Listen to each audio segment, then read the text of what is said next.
सभी साथियों को नमस्कार।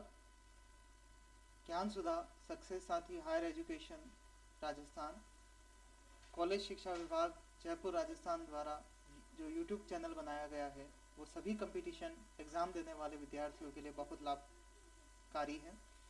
मैं doctor Hemant Karuniya, assistant professor ABST Shri Sanwaliya ji government college. आज के इस वीडियो में हम लोग बिजनेस स्टैटिस्टिक्स की शुरुआत करेंगे। व्यावसायिक सांख्यिकी एक ऐसा विषय है जो कि अनेक कंपटीशन एग्ज़ाम जैसे कि college lecturer, assistant professor exam, assistant statistical officer exam, junior accountant, NET SLET और इत्यादि बहुत सारे कंपटीशन एग्ज़ाम में सांख्यिकी विषय का सिलेबस रहता है। तो उम्मीद करता हूँ कि मेरा ये वीडियो आप लोगों को अवश्य पसंद। आज के इस वीडियो में सांख्यिकी विषय की उत्पत्ति, इंट्रोडक्शन और केंद्रीय प्रवृत्ति के मापों के बारे में हम लोग डिस्कस करेंगे। तो चलिए शुरुआत करते हैं। सांख्यिकी विषय के बारे में कहाँ से शुरुआत हुई। इंग्लिश वर्ड स्टेट, राज्य। प्राचीन समय में सम्राट अपने राज्य के डेटा कलेक्ट किया करते थे, तो वहाँ से स्टेट शब्द की उत्पत्ति हुई। लैटिन वर्ड स्टेटस, स्पेलिंग्स पे ध्यान देना है आपको। रोमन वर्ड स्टेटो, German word statistics, Italian word स्टेटिस्टा। जर्मन वर्ड स्टेटिस्टिक्स में लास्ट में TIK है, आपको ध्यान रखना है, TICS नहीं है। इटालियन वर्ड में स्टेटिस्टा है, TA लगेगा लास्ट में। जब हम बात करते हैं फादर ऑफ स्टेटिस्टिक्स की, तो 1749 जर्मन स्टेटिशियन गॉटफ्राइड एकेनवॉल को फादर ऑफ स्टेटिस्टिक्स माना जाता है। जब हम डेटा शब्द इस्तेमाल करते हैं, संख्याओं की बात करते हैं, तो डेटा वर्ड प्लूरल वर्ड है, जबकि डेटम वर्ड सिंगुलर वर्ड है। सांख्यिकी की जो परिभाषा दी गई है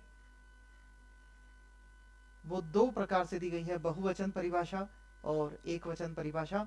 जब हम बहुवचन परिभाषा की बात करते हैं तो इसका मतलब है संख्याओं से, आंकड़ों से, समंकों से है।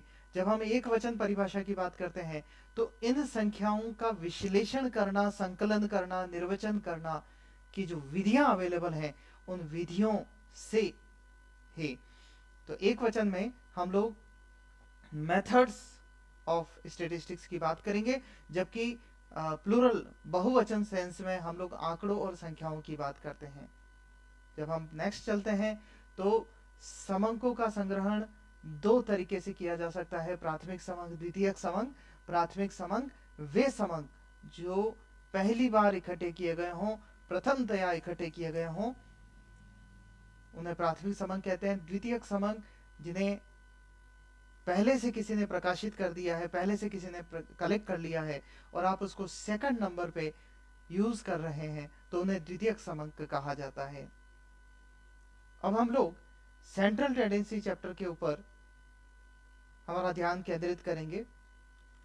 तो सेंट्रल टेंडेंसी, केंद्रीय प्रवृत्ति, क्रॉक्सटन और काउडन की परिभाषा के अनुसार माध्य शब्द इस प्रकार परिभाषित किया गया है कि माध्य समंकों के विस्तार के अंतर्गत स्थित एक ऐसा मूल्य है जिसका प्रयोग श्रेणी के सभी मूल्यों का प्रतिनिधित्व करने के लिए किया जाता है। मीन्स हमारा जो वेरिएबल है, डेटा सीरीज है, उस सीरीज में स्थित एक ऐसा मूल्य जो उस सीरीज का सभी मूल्यों का प्रतिनिधित्व करता हो, वो माध्य कहलाता है।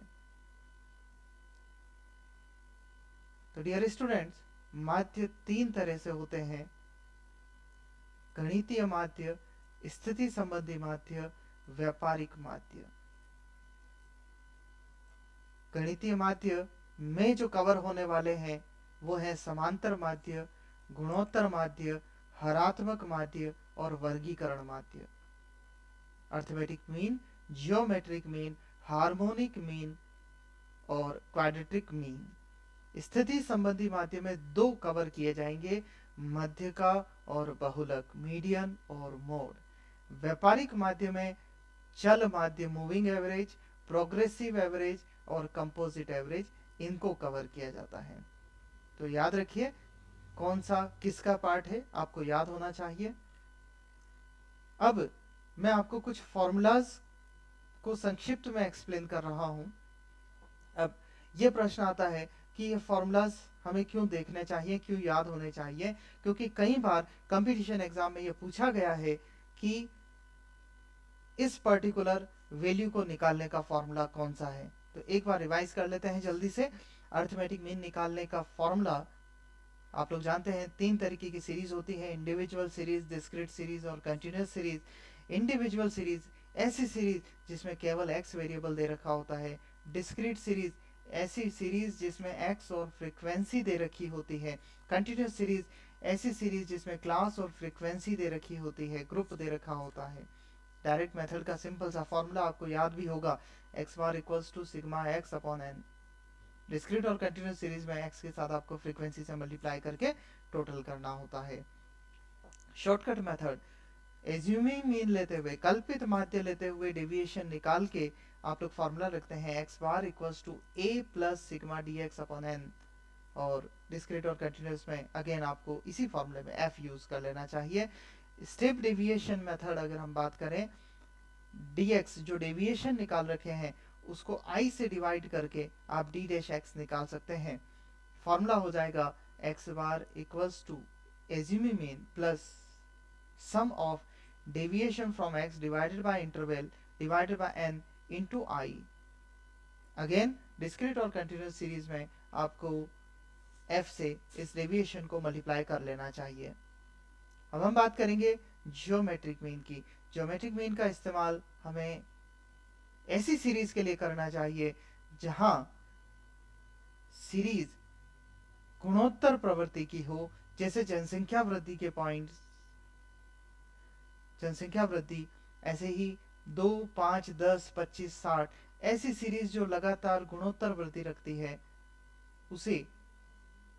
उसके अंदर हमें ज्योमेट्रिक मीन की कैलकुलेशन करनी चाहिए। फॉर्मूलाज देखेंगे तो anti log of sigma log x upon n individual series के लिए, और डिस्क्रीट सीरीज के लिए anti log of sigma log x f upon n, again continuous के लिए सेम। हार्मोनिक मीन, हरात्मक माध्य, ये भी गणितीय माध्य है। और याद रखिए, औसत गति या औसत समय जब आपको निकालना हो तब हरात्मक माध्य का उपयोग करना चाहिए। डेटा का रेसिप्रोकल करते हुए आपको हरात्मक माध्य निकालना होता है। Reciprocal of sigma reciprocal x upon n individual series का फॉर्मूला हो जाएगा। और इसी फॉर्मूले में जब आप फ्रीक्वेंसी से मल्टीप्लाई करेंगे reciprocal of sigma reciprocal x f upon n, तो डिस्क्रीट और कंटिन्यूस सीरीज का फॉर्मूला बन जाएगा। अब चलते हैं स्थिति संबंधी माध्य में, जिसमें हमारे पास पहला है बहुलक। इंडिविजुअल सीरीज में आप इसे ऑब्जर्वेशन मेथड से निकाल सकते हैं। डिस्क्रीट और कंटिन्यूस सीरीज में आप इसे ग्रुपिंग मेथड से निकाल सकते हैं। और कंटिन्यूस सीरीज के लिए आपको फॉर्मूला इस्तेमाल करना होगा z, जो कि मोड को डिनोट करता है, equals to L1 plus f1 minus f0 divided by 2f1 minus f0 minus f2 into i। अगले स्थिति संबंधी माध्य में मीडियन पर चलेंगे। मध्य का मीन्स किसी भी सीरीज का 50% पॉइंट पर जो वैल्यू है वो शो करने वाले पॉइंट को, वैल्यू को हम लोग मीडियन कहते हैं। इंडिविजुअल सीरीज के लिए आप लोग फॉर्मूला याद करेंगे n plus 1 divided by 2। Discrete series के लिए n plus 1 divided by 2। Continuous series के लिए median equals to n by 2। Plus 1 नहीं करना है क्योंकि यह सतत श्रेणी है, इसमें खंड नहीं होते। m निकालने के बाद आपको मीडियन का फॉर्मूला याद कर लेना चाहिए। Median equals to L1 plus i upon f m minus c। याद रखिए, कंपटीशन एग्जाम में इन वैल्यूज को आगे पीछे करके भी दिया जा सकता है। जैसे m माइनस c यहाँ ले लिया और i को इस तरफ शिफ्ट कर दिया, तो भी आपको फॉर्मूला को पहचानना आना चाहिए। अब बात करते हैं अगले स्थिति संबंधी माध्य की, मीडियन के पार्टीशन वैल्यूज की। अगर हम 50% पर वैल्यू नहीं बता के 25% पर वैल्यू बताएं तो हम क्वार्टाइल की बात कर रहे हैं। पहला क्वार्टाइल 25% पर होगा, दूसरा क्वार्टाइल 25 प्लस 25 50% पर होगा, जो कि मीडियन के समानांतर हो जाएगा। तीसरा क्वार्टाइल 75% पर होगा। तो याद रखिए, क्वार्टाइल क्वार्टर्स 4 होते हैं, तो आपको इनको कैलकुलेट करने के लिए 4 से डिवाइड करना होगा, और जो कैलकुलेट करना है उसे 1 से मल्टीप्लाई करना है, उस वैल्यू से मल्टीप्लाई करना है। जैसे फर्स्ट निकालना है तो 1 से मल्टीप्लाई हो जाएगा, थर्ड निकालना है तो 3 से मल्टीप्लाई हो जाएगा। फॉर्मूला मीडियन जैसा ही है। इंडिविजुअल सीरीज के लिए n+1 डिवाइड बाय 4, अगर थर्ड निकाल रहे हैं तो 3/4 हो जाएगा। Discrete series n+1 divided by 4, third quartile निकाल रहे हैं तो 3/4 हो जाएगा। और कंटिन्यूस सीरीज के लिए q जब आप कैलकुलेट करेंगे तो n/4, और थर्ड के लिए 3n/4। q1 और q3 का फॉर्मूला आप याद करेंगे, L1 plus I/F q minus c। q3 का भी सेम फॉर्मूला रहेगा। अब हम अगर अगले स्थिति संबंधी माध्य पर चलें तो हम बात करेंगे अब क्वांटाइल के, जो कि 5 होते हैं, ऑक्टाइल अष्टमक 8 होते हैं, डेसाइल दशमक 10 होते हैं, परसेंटाइल शतमक 100 होते हैं। तो अगर पंचमक कैलकुलेशन आप कर रहे हैं तो डिवाइडेड बाय 5 होगा, और उसके साथ फॉर्मूला में ध्यान रखिए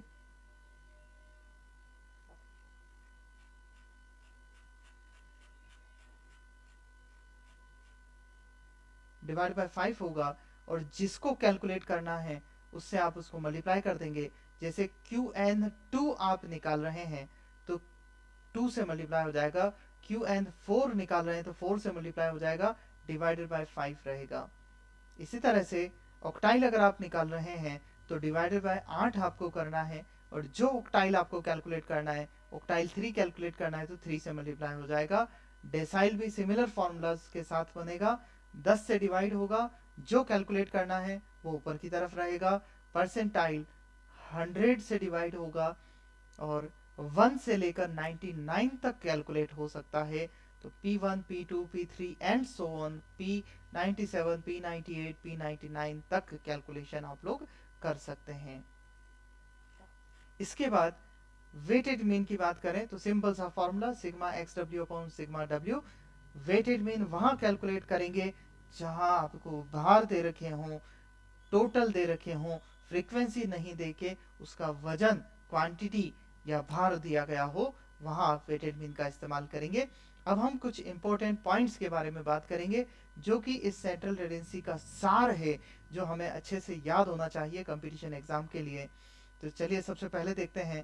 पहला पॉइंट आपके सामने है, समान संख्या, समांतर माध्य की बात कर रहा हूं, समान संख्या को प्रत्येक मद में जोड़ने पर समांतर माध्य भी उसी संख्या से बढ़ जाएगा। अगर आप प्रत्येक वैल्यू में 5 प्लस कर रहे हैं तो समांतर माध्य भी उतनी ही संख्या से प्लस हो जाएगा। अगर आप समान संख्या में प्रत्येक मद में से घटा रहे हैं तो इस दशा में भी समांतर माध्य भी उतनी ही संख्या से कम हो जाएगा। समान संख्या को प्रत्येक मद से गुणा करने पर अगर आपने पूरी सीरीज को 2-2 से मल्टीप्लाई कर लिया तो आपका जो समांतर माध्य है वो भी डबल हो जाएगा। अगर समान संख्या को प्रत्येक मद से विभाजित कर दिया जाए तो एवरेज जो आएगा वो भी विभाजित हो जाएगा। अगर आपने प्रत्येक मद को डिवाइड बाय 2 कर दिया है तो एवरेज भी अपने आप उसका आधा हो जाएगा। इसके बाद इंपॉर्टेंट पॉइंट, समांतर माध्य से निकाले गए विचलनों का बीजीय योग, डेविएशन अगर निकाला जाए समांतर माध्य से तो उसका बीजीय योग हमेशा 0 होता है। कैसे होता है इसी वीडियो में कुछ देर बाद हम लोग चेक करेंगे। 2 श्रेणियों में मूल्यों के योगों और अंतरों का माध्य दोनों श्रेणियों के समांतर माध्य के योग और अंतर के बराबर होता है। देखिए उदाहरण सहित देखते हैं इसको। ए और बी 2 सीरीज है मेरे पास में, 2 सीरीज में मैंने 3 डेटा लिए हैं 1 2 3। ए सीरीज का 4 6 8, मैंने इसका टोटल लगाया, सम किया 18, मीन निकाल दिया 18 डिवाइड बाय 3 6 आया। बी सीरीज 6 10 और 14, टोटल किया 30 और एवरेज निकाला 30 डिवाइड बाय 3 10 आया। अब मैं इस नियम के अनुसार योग करता हूँ, a प्लस बी सारे एक एक वैल्यू को मैंने ऐड कर दिया, ऐड करके उसका टोटल किया और एवरेज निकाला, 16 आया। ध्यान से देखिए 6 प्लस 10 एवरेज भी वही होगा, टोटल हो गया 16। अब मैं अंतर की बात करता हूं, बी सीरीज में से मैंने ए सीरीज को घटा लिया, 6 माइनस 4 2, 10 माइनस 6 4, 14 माइनस 8 6, इसका टोटल किया और एवरेज निकाला, 4 आया। ये 4 एवरेज, क्योंकि बी और ए सीरीज का डिफरेंस है तो इनके एवरेज का डिफरेंस देखिए, बी सीरीज का 10 माइनस 6, दोनों का डिफरेंस 4 हो गया।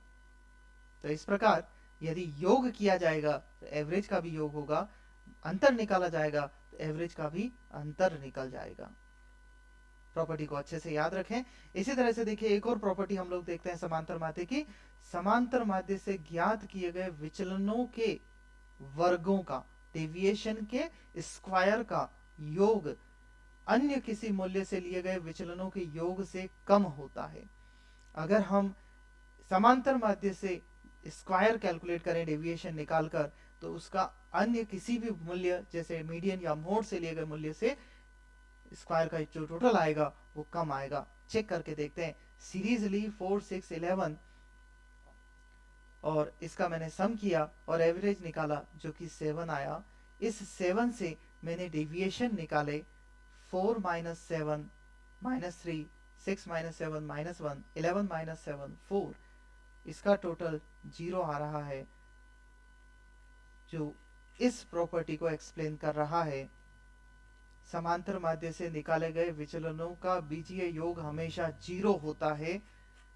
अगर आप x बार निकाल लेते हैं और x बार से आप डेविएशन निकालते हैं तो याद रखिए उस डेविएशन का जो टोटल आएगा वो हमेशा 0 आएगा, x बार से लिए गए डेविएशन का। चलिए इसका स्क्वायर करते हैं, 3 का स्क्वायर, इन सभी का स्क्वायर का टोटल लगाते हैं, 26 आता है। मीडियन निकालते हैं, मीडियन निकालना सिंपल है, 3 डेटा है, 3 plus 1 divide by 2, second value median हो जाएगी जो कि अभी 6 है। 6 से मैं डेविएशन निकालता हूं, x minus median, 4 minus 6 minus 2, 6 minus 6 0, 11 minus 6 5, square करता हूं 4 0 25, टोटल लगाता हूं 29। इस रूल को एक बार वापस पढ़ लीजिए, विचलन मतलब डेविएशन के वर्ग स्क्वायर की टोटल मीडियन से निकाले पे 29 आई, एक्स बार से निकाले पे 26 आई। एक्स बार से लिए गए विचलनों के वर्गों का योग हमेशा कम आएगा, ये इस प्रकार सिद्ध होता है, याद रखिए। अगली प्रॉपर्टी पे चलते हैं। समांतर माध्य का स्टैंडर्ड एरर प्रमाप विभ्रम मध्यका के प्रमाप विभ्रम से हमेशा कम आएगा। स्टैंडर्ड एरर अगर आप समांतर माध्य और मध्यका दोनों से निकालते हैं तो समांतर माध्य का स्टैंडर्ड एरर कम आएगा। अब मध्यका की प्रॉपर्टी पर चलते हैं। मध्यका एक स्थिति संबंधी माध्य है, आप थोड़ी देर पहले भी मैंने बताया था, एग्जैक्टली 50% पॉइंट पर जो वैल्यू है वो मध्यका बताती है, जो कि सीमांत मूल्यों के आकार से प्रभावित नहीं होती। अगर आप स्टार्टिंग के 3 की जगह 4 भी लिख देते हैं तो भी सेंटर वैल्यू एग्जैक्टली वही रहेगी, पदों की संख्या से प्रभावित होती है, ना कि सीमांत वैल्यू से। इसको मैं आपको यहाँ समझा देता हूँ। जैसे यहाँ 3 वैल्यू थी तो इसका सेकंड वैल्यू 6 है, अब मैं यहाँ 4 की जगह 3 कर दूं या 5 कर दूं, मेरी मीडियन पर कोई इफेक्ट नहीं होगा। यहाँ 11 की जगह 15 कर दूं, 10 कर दूं, 8 कर दूं, कोई फर्क नहीं पड़ेगा। इसके बाद अगली प्रॉपर्टी जो हमारे पास है, यदि सभी विचलनों को चिन्हों की उपेक्षा कर दी जाए, साइन को इग्नोर कर दिया जाए, तो मध्यका से ज्ञात किए गए विचलनों का योग अन्य माध्यों की अपेक्षा सबसे कम होता है। इंपॉर्टेंटली ध्यान से समझिएगा, विचलनों के वर्गों का योग x बार का कम होता है, लेकिन अगर साइन को इग्नोर कर दिया जाएगा तो मध्यका के विचलनों का योग सबसे कम आएगा। चलिए चेकआउट करते हैं। क्वेश्चन वही, ए सीरीज के 4 6 11 मैंने x बार निकाला, 7 आया, और 7 से मैंने डेविएशन निकाले, x minus X bar minus 3 minus 1 4, इसके साइन को मैंने इग्नोर कर दिया, मॉड्यूलस निकाल लिया, माइनस 3 की जगह प्लस 3 लिख लिया, माइनस 1 की जगह प्लस 1 लिख लिया, 3 1 4 8 आता है। मीडियन निकालते हैं, मीडियन 60, 6 से डेविएशन निकालते हैं, -2, 0, 5, साइन को इग्नोर कीजिए, मॉड्यूलस डीएम 205, टोटल लगाते हैं 7 आता है। सिद्ध होता है कि मध्यिका चिन्हों की उपेक्षा करके मध्यिका से लिए गए विचलनों का योग हमेशा कम आएगा। तो इस बात को याद रखिए। वर्गों की बात करेंगे तो एक्स बार का कम आएगा, लेकिन चिन्हों की उपेक्षा करके अगर आप बात करेंगे तो विचलनों का योग मध्यिका का कम आएगा। अगली प्रॉपर्टी पर चलते हैं। सैंपल न्यादर्श के आकार का बहुलक पर कोई प्रभाव नहीं पड़ता, जबकि अन्य माध्य इससे प्रभावित होते हैं। सैंपल 50 का है, 100 का है, तो एक्स बार और मीडियन पर इफेक्ट पड़ेगा, लेकिन बहुलक पर नहीं पड़ेगा, क्योंकि बहुलक जिस वैल्यू को सबसे हाईएस्ट फ्रीक्वेंसी रखेगा वो बहुलक ज्ञात हो जाएगा। इस वजह से सैंपल के आकार का बहुलक पर प्रभाव नहीं पड़ता। अगली प्रॉपर्टी हम बात करेंगे गुणोत्तर माध्य की। याद रखिए, माइनस वैल्यू का या 0 वैल्यू का गुणोत्तर माध्य कभी नहीं निकाला जा सकता, क्योंकि गुणोत्तर माध्य में लॉग टेबल इस्तेमाल होती है और जो केवल पॉजिटिव संख्याओं की होती है से ज्ञात की जा सकती है। हरात्मक माध्य की बात करते हैं। हरात्मक माध्य, गुणोत्तर माध्य और समांतर माध्य के बीच में रिलेशन की बात करें तो अरिथमेटिक मीन सबसे बड़ा होगा, उससे छोटा ज्योमेट्रिक मीन और सबसे छोटा हार्मोनिक मीन होगा। इन तीनों के बीच के रिलेशन की बात करें तो geometric mean equals to under the root arithmetic mean multiply by harmonic mean. आपसे प्रश्न में इन तीनों में से 2 वैल्यू देकर तीसरी वैल्यू पूछी जा सकती है, कैलकुलेशन भी करवाई जा सकती है। तो अच्छे से फॉर्मूला याद रखें, geometric mean equals to under the root arithmetic mean into harmonic mean. हरात्मक माध्य की प्रॉपर्टी पर चलते हैं। समय के लिए और दर के लिए औसत निकालना होता है, तो उस समय हमें हरात्मक माध्य इस्तेमाल करना चाहिए। समय का औसत निकालना हो, औसत दर निकालनी हो, उस समय आपको हरात्मक माध्य यूज करना चाहिए। सममित वितरण पर चलेंगे। माध्य मध्य का बहुलक तीनों इस सममित वितरण की दशा में एक समान होते हैं, एक जगह पे होते हैं। याद रखिए, सममित वितरण किसे कहते हैं? जिसकी आकृति बेल शेप में कन्वर्ट होती हो। जैसे अगर फ्रीक्वेंसी है तो 2, 5, 10, 25, 10, 5, 2, जिस वे में फ्रीक्वेंसी बढ़ रही है उसी वे में अगर फ्रीक्वेंसी घटती है तो उसे सममित वितरण कहते हैं। और माध्य मध्य का बहुलक सेंटर में मिलेंगे, तीनों एक जैसे होंगे, एक समान होंगे। तो प्रश्न के लिए याद रखिए, सममित वितरण में तीनों एक जैसे होते हैं। और एक और बात बता दूं कि इसके दोनों तरफ Q1 जितनी दूरी पर होगा उतना ही राइट हैंड साइड Q3 उतनी ही दूरी पर होगा सममित वितरण की दशा में। अब असममित वितरण की बात करते हैं। तो असममित वितरण की दशा में माध्य मध्य का बहुलक का जो रिलेशन है वो आपके सामने है स्क्रीन पे। X bar minus mode equals to 3 x bar minus median bracket. अब मैं आप लोगों के सामने कुछ क्वेश्चंस जो अभी तक मैंने आपको बताया इनसे रिलेटेड हैं, जो कि कंपटीशन एग्जाम में आए हुए हैं, उनसे रिलेटेड हम लोग देख लेते हैं। पहला क्वेश्चन आपके स्क्रीन पे है, college lecturer 2014 ABST second paper का। फॉर्मूला ऑफ द मोड, माध्यों से औसत संबंध पर आधारित बहुलक का सूत्र क्या है? तो बहुलक का सूत्र मैंने जस्ट आपको ऊपर बताया कि ये रिलेशन है। इस रिलेशन से आप इन चारों ऑप्शन में से सेलेक्ट कर लीजिए कौन सा है। जेड का फॉर्मूला इन्होंने दिया सिग्मा एक्स अपॉन एन नहीं होता, फर्स्ट और सेकंड ऑप्शन नहीं है। थर्ड और फोर्थ ऑप्शन में कंफ्यूजन हो सकता है, तो रफ में जरा सा कैलकुलेशन करिए। आपका इक्वेशन है x bar minus mode equals to 3 x bar minus median. Z यहीं रहने देते हैं लेफ्ट साइड में, एक्स बार को राइट हैंड साइड भेज देते हैं, सॉल्व कर लेते हैं। 3 x bar 3 median minus X bar minus Z equals to 3 median plus 2 X bar, sign उल्टा करते हैं, plus Z equals to plus 3m minus 2 X bar. Solution आ गया, डी पॉइंट करेक्ट है। तो फॉर्मूला की इंपॉर्टेंस इसलिए है, इसी वजह से आपको इस वीडियो में मैंने आपको सेंट्रल टेंडेंसी के लगभग सभी फॉर्मूलाज एक साथ बता दिए हैं। चलते हैं अगले क्वेश्चन पर। अगला क्वेश्चन भी फॉर्मूला बेस पे है। Again college lecturer 2014, formula to find geometric mean, व्यक्तिगत श्रेणी में गुणोत्तर माध्य का फॉर्मूला बताइए। ध्यान से देखिएगा, anti log of sigma log x का इस्तेमाल करना है, anti log of sigma log x upon N.